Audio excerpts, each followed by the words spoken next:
A Manhattan judge denying Ghislaine Maxwell bail for a third time. Jeffrey Epstein's ex-girlfriend will remain in jail until her trial in July on charges that she recruited teen girls for Epstein to sexually abuse.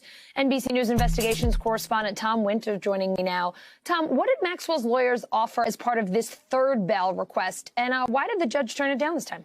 Well, Allison, as you know, I try to memorize and be well prepared every time I speak with you, but this time we're going to have to go to the court documents because the list is so voluminous. They offered $28.5 million in bonds, $9.5 million in real property, $500,000+ in cash, asset monitoring by a retired federal judge, meaning that you can't move around money. She couldn't pay this person or take this money in without a former federal judge overseeing it.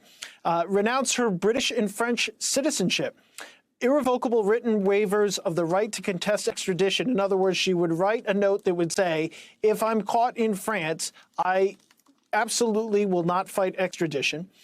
Surrender of all travel documents, home confinement in New York City, electronic GPS monitoring, in-residence third-party custodian, that's somebody to live with her to make sure she's playing by the rules, on-premises 24/7 private security, visitors to be approved by pretrial services, strict supervision by pretrial services, and the number one bullet point on here, such other terms as the court deems appropriate. In other words, Allison, judge, whatever you want, as long as you grant us bail. Yeah.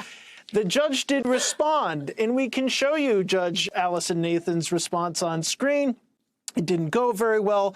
The court concludes that none of Maxwell's new arguments and proposals disturb its conclusion, in other words, change its mind, that the defendant poses a risk of flight and that there are no combination of conditions that can reasonably assure her appearance.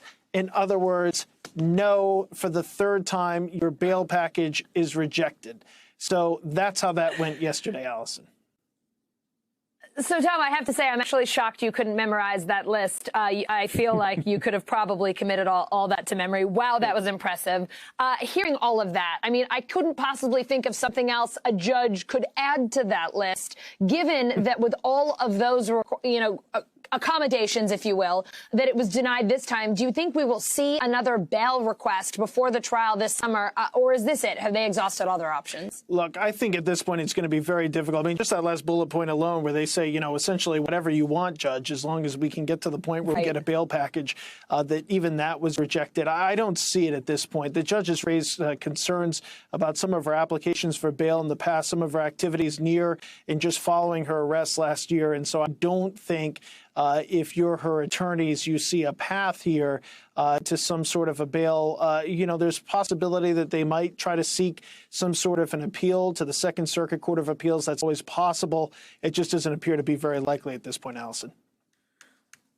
All right, Tom, that was an exhaustive and an impressive list. Thank you so much for taking us through it. You're welcome. Sure thing.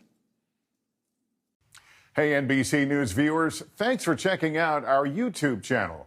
Subscribe by clicking on that button down here and click on any of the videos over here to watch the latest interviews, show highlights, and digital exclusives. Thanks for watching.